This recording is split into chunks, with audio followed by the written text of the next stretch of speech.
Badar, your host for the Glocal Collective. And welcome back to those who have already subscribed. Thank you so much for subscribing to our channel. And this podcast is where real conversations meet real transformations. Today, we are diving into one of the most powerful and underrated chapter of life, the midlife, and what it truly means to reinvent yourself from the inside out.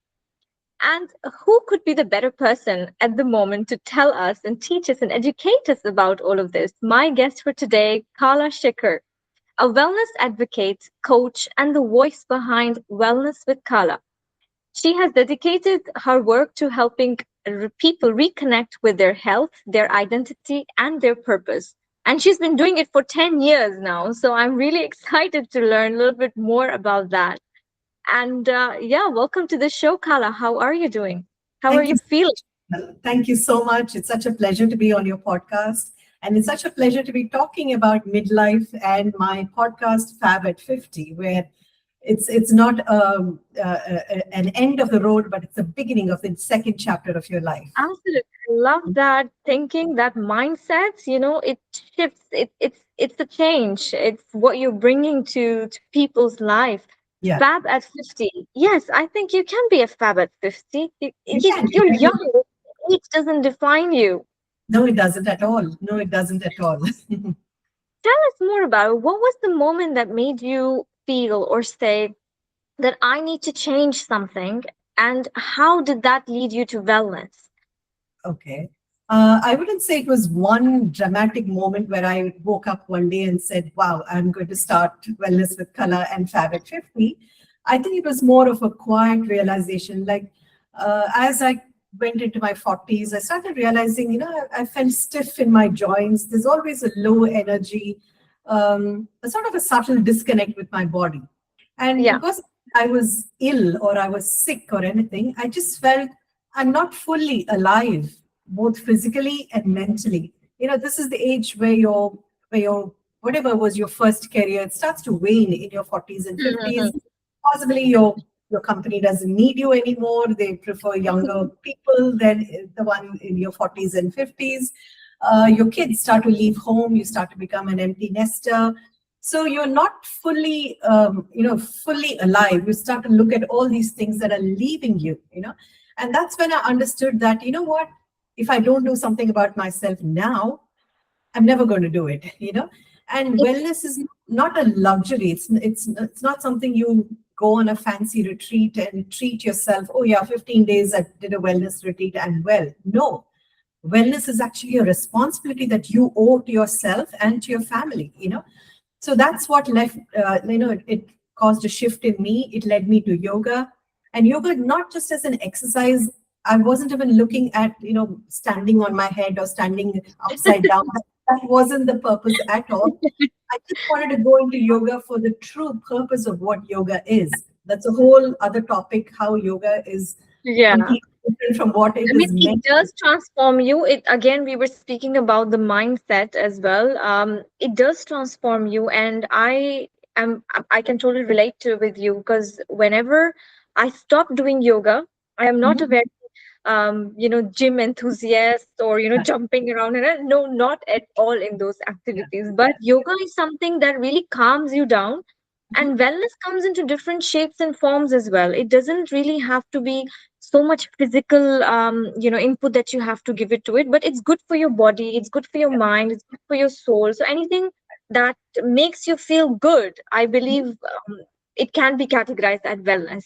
Exactly. Yeah. So that's why I had my Instagram ID as Yoga with Kala for a long time, and then I changed it. It's not just yoga; it's wellness. So Oh yeah, yeah.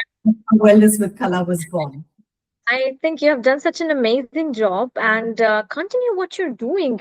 But when you say wellness, like I've said that this is what wellness means to me. What does wellness actually means to you? Beyond, the green smoothie lives and the gym lives that we're looking at right now, Alok Pilates, matcha, everybody's like playing Pilates, going to Pilates and paddle and here and there. What is wellness to you, Kala? It's an awesome question. Wellness is not just a look. It's not like, oh, I'm size 2 or I'm size 3 and I'm well. No. Wellness is actually a feeling that you feel within yourself. Are you able to wake up without any pain? Are you able to move freely? Are you able to think clearly in your mind without feeling emotionally drained? Or, are you drinking enough water? Are you getting enough sunlight? Most important, especially wellness in your midlife, do you have your girl group where you can laugh with the people that Oh, you love, yeah, that's people very who don't judge you? important. Exactly. So it's wellness for me is a balance. It's a balance between your physical, emotional, mental, and it's wellness is not perfection. Wellness is Mhm. just being comfortable in your body, comfortable in your mind. If you have that, then you're well. That's all you Absolutely. need. And It's not I think, complicated. do you feel like stepping into the wellness journey, it has changed you, it has transformed you into someone? Amazing. Yes, it has. Especially, it flips the fear. It flips the fear. Especially in midlife, you start thinking, oh, I've already got, I've already got diabetes. I've already got, blood pressure. It's hereditary. I've already inherited it from my parents. And you put the blame on something else, while it's only 1% the genes that you inherit. It's all about how you live your lifestyle. And Mhm. so when this is not something you can shift the blame on anything or anyone, how much you take responsibility for your own Yeah. life. You can do it. You can change it. I think we all are responsible in one way or the other, how we feel about things.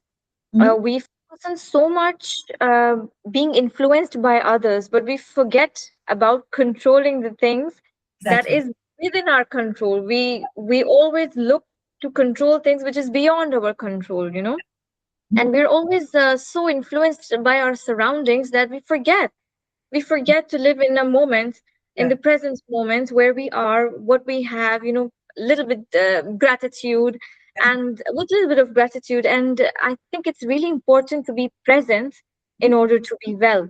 Exactly. So Yeah. what would you say that there are some myths? I'm sure you have talked about this many many times, but I want to know from you, what are the biggest myths that people carry into their 40s and 50s about their health, Yeah. and that you find constantly busting, that I'm going to tell them this is wrong? Yeah. The biggest myth I would say is people always say, oh, it's too late. It's too late Yeah. for me. I'm already in my 50s. Oh no, I can't do anything now. And they assume and they take it for granted that pain in your joints, stiffness in your muscles, your weight gain, it's Yeah. inevitable.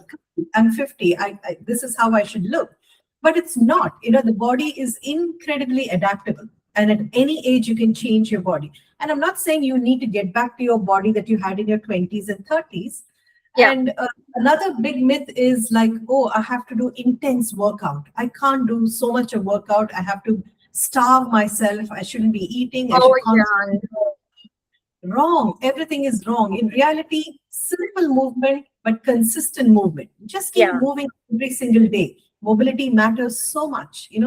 Try to take small steps and just not put the blame and say, oh, it's too late. I'm in my 50s. I'm destined to be like this. That Hmm. is the myth I would say At least that people start from change. somewhere. Start from somewhere. Surround yourself with people, with your with an ambience that pushes you to do better. Yeah. Mhm. That helps you to grow, to nurture that journey that you are taking. Exactly. Um, Speaking about the journey, Kala, you have been a founder for over 10 years now, right? Mhm. And you're doing an amazing podcast also, and the wellness journey that you're in. Do you ever feel like, or have ever felt like in your, starting of the career, that what am I doing? No one's listening to me. Mhm. Or how did you find your way back, if you had anywhere felt like struggles to walk the talk? Uh, Struggle, I would say, is, I mean, it actually started, as I said, from me myself. I felt disconnected with my own body. I felt disconnected. My kids left home for university, and then they started their own life, and they were no longer dependent on me, and the family didn't need you anymore. So then you start feeling, and then again, my first career, I was losing. I mean, they didn't want me anymore there either because I was getting closer to my 50s.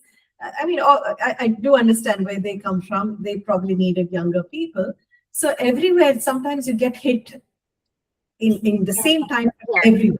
Your career suffers, your kids are leaving home, and you're like, you feel unwanted. You feel like, what am I doing? Nobody needs me anymore, And then I realized it's easy to go into depression and think like, this is it. This is It's the end of my life. yes, yes. That's when you realize, you know what? I have so much of experience. I have almost 45 years of living experience. Who can give this any, That's And true. Very true. what are my plus points? What can I do? I've been teaching all my life. So what am I interested in? I'm interested in the human body. I love human anatomy. I know every muscle, every tendon, every joint in the body. How can I use this? And that's how yoga came into being. I did it more for myself. I wanted a change in myself. That's how I went into yoga. And so always I would say when I'm talking to people in their 50s, look at yourself first and then see how you can reinvent yourself. There's something that calls you within yourself. You might have been an excellent consultant. You might, you might have been an experienced person in some field, with so Hmm. many other people need your expertise as a consultant now, So never give up. Never say it's too late. Always look at yourself, start from yourself, and there's always a spark that can take you forward. Very beautifully you put into words that it starts with you. Yeah. It doesn't start with anyone. Somebody has to make that movement. So be that person. They say, be that person who wishes to see the change in the world. So you be that person. Show people how is it done. Mhm. At any age, it is possible to achieve your dreams, to have a passion, Mhm. to do whatever you feel like. The calling can come anytime. You could have a really good job, really fancy job, but at the same time, if it's not your passion, Mhm. then it means nothing. At some point, you are going to go find your passion earlier, later. It depends on you how you are working towards it, but it will find you. It will absolutely find you. And And another thing I'd like to say is this is the time, in your midlife when you do something not for money. I'm not here to earn money. I'm here to help people. Money will automatically follow. I'm not trying to exactly. say money is not needed, but in your younger days, in your right after university, you're running after money and career, right? Yes, So you're probably doing something that may not be your first passion. yes. But now life is a luxury where possibly you're not looking just for the money aspect, and you can do something that helps someone else, and then everything will fall in place. It's Trust me. beautiful when you start helping other people, and Yeah, the good karma, it just comes back to you, and does in a come. way that you have never imagined. You feel like, oh, you know what, it's good to keep adding value to other people's life. It's really great to be kind, because that kindness will come back to you in any Definitely shape good. or form, and you'll be so surprised to see Yeah. that. Mhm. And what you're doing is so beautiful, honestly. And it Thank is very well accepted in every culture, every country. You've lived into so many countries as well. So you must be aware of the diversity of mind, that people carry. And you. Dubai is such a diverse place. Have you ever felt like there are so many people who are into this journey? So what Mhm. makes Kala so different? Wellness with Kala. What is so different about it? What is different about Wellness with Kala is I offer simple solutions. I'm not talking about, people come to my yoga class and the second day they'll say, hey, can you teach me how to stand on my head? Can you teach me how to stand Oh, upside down? That is not even needed. That is just not needed. What I talk about is consistency. Just simple movements that you can do that can change the way you're able to live your life, because what you do in your 40s and the 50s is going to affect you in your 60s and 70s and beyond. And you don't want hmm. to be a burden to yourself, or a burden to your family, and you can make a difference now. So that's what Wellness with Kala talks about. Wellness is nothing complicated. Wellness doesn't have to be spending tons of money going on a fancy retreat somewhere. Wellness is incorporated in little moments in your life. You've been sitting on a chair for 8 hours slouching, doing your work. Learn to sit up nice and tall. Learn to open your shoulders. Learn to Postures, that's stand. what matters. Yeah. Little things. In the Asian culture, sitting on the floor is such a common thing, and squatting is a very common thing, which we've completely lost now. Yeah. Hardly anybody can squat on the floor or sit cross-legged on little things that are tradition that our ancestors used to Yeah. do and forgotten. So I bring back all of that into your normal life. And I don't want you to add anything expensive to your life. Just look at your body. The body is meant to move in so many simple ways. Wellness with Kala brings all that back. That's it. Wow, amazing. I feel inspired. So if I have to find you, your workshops, or the kind of work that you're doing, where can one find you and what is the best way to connect with you? Are you And doing any workshops or anything at the moment? yeah, Love I'm to on learn more about social media. I would like to say I'm a healthy influencer where I keep that. You coming are, for you look, you talk like one, so yeah. licensed. I did get my license as an influencer because I feel I have to be out there telling people what I want to tell. Absolutely. Yeah. You'll find me on Instagram and on LinkedIn. These are my two main platforms, and on my website. So I do offer workshops. I do a lot of corporate workshops too, where I go into companies, and because you're sitting 8 hours, the majority of a person's life is spent in a corporate environment, and Absolutely. most of the health issues come because of the stress, because of the physical problems of being in a corporate environment. So Mhm. you find me. Any corporate, any HR person out there seeing this podcast, do invite me over to your Don't company. worry, I already have plans for you, Kala. Thank you so We much. got you covered. But yeah, it'll be a great fit. I mean, especially after the recent crisis that we all have are still trying to come out from. A lot of people have been mentally affected, Mhm, right? Their mental health, everybody was so much speaking about that, hey, I'm not feeling mentally safe. mhm. Or most of the people may have lost any motivation to exercise or to stay onto that wellness journey. Yeah, And it's not easy always to come out of these things, or to have the same mindset all over again. It takes a lot of energy from you. yeah, It takes a lot of energy, not only from yourself, but from the surroundings itself. You start automatically feeling negative about things. Yeah. So I think what you're doing is spreading positivity. Have you met anyone that was going through this phase, or perhaps yourself? mhm. Not recently, but you may have had this found yourself into a similar situation.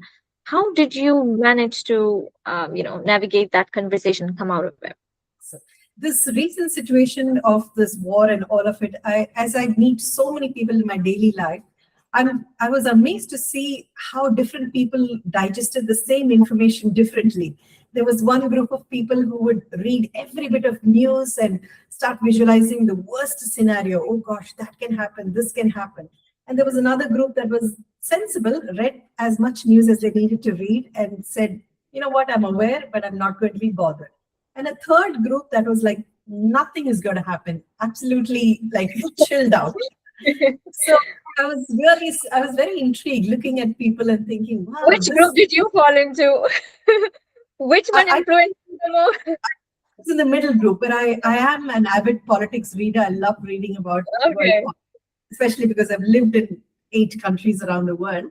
Yeah. But the group that was panicking so much, I'm like, you're reading the same news as this group. How come you're panicking? So it's just the mental, Yeah, it's the way you grasp things and the way yeah. your vision So or your understanding works. exactly. So I mean, for anybody who is stuck in any of these three scenarios, I would say like close everything, close everything. I mean, if anything's meant to happen, it'll happen. So you don't need to go into the nitty gritties of, oh, today someone said this and this happened and that happened. Mhm. Close it, take a deep breath. Take a deep breath, go for a walk, drink a glass of water, possibly sit on the ground, close your eyes, and just take yourself inward. There's a huge universe within yourself if only you would let yourself take Beautiful. inside. And small actions, take small actions every single day, go take consistent little efforts, and you'll find your body. Once your body changes, your mind also changes. And these two are Yeah, like siblings. One can affect the other, and the other can affect the other. So so take care, relatable. Yeah. mind can take care of itself. What is that one thing that keeps you going every day? One One thing, habit of yours, probably a uh-huh, habit. a habit of mine, I would say, I wasn't a morning person, and now over the years, I've realized that productivity really increases in the morning. So I try to get up a little early And again, my biggest thing is since my kids left home, I'm always addicted to my phone just in case they call or Oh, just in yeah. case. So, and then it turns into an addiction because you're not just waiting for Yeah, messages you once. start scrolling, Exactly. So, unnecessarily scrolling. exactly. So this phone habit is something I've completely changed. Leave it in another room, put it in silent. If anybody needs to reach you, they know how to reach you. There's always a landline, right? Yeah, yeah. So 1 hour before bed, leaving the phone in another room, 1 hour after waking up, not checking your messages. Little habits like this where you spend time for yourself, you probably journal, you probably look at the sunrise. When was the last time you sat up by your window looking at the sunrise?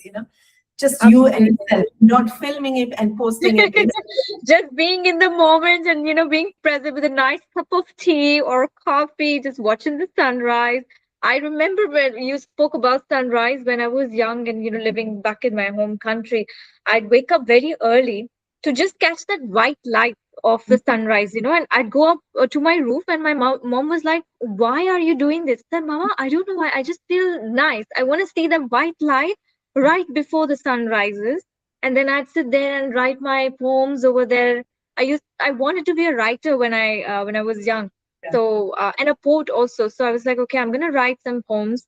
I'm gonna write whatever I feel like. I had my diary, my journal and everything. But that practice of me being grounded or living that kind of life, it just disappeared. And now I'm like, I found zen in something else. So, Yeah, but it's still good. Like anything, I still enjoy those things, and they still mean a lot to me, to be honest.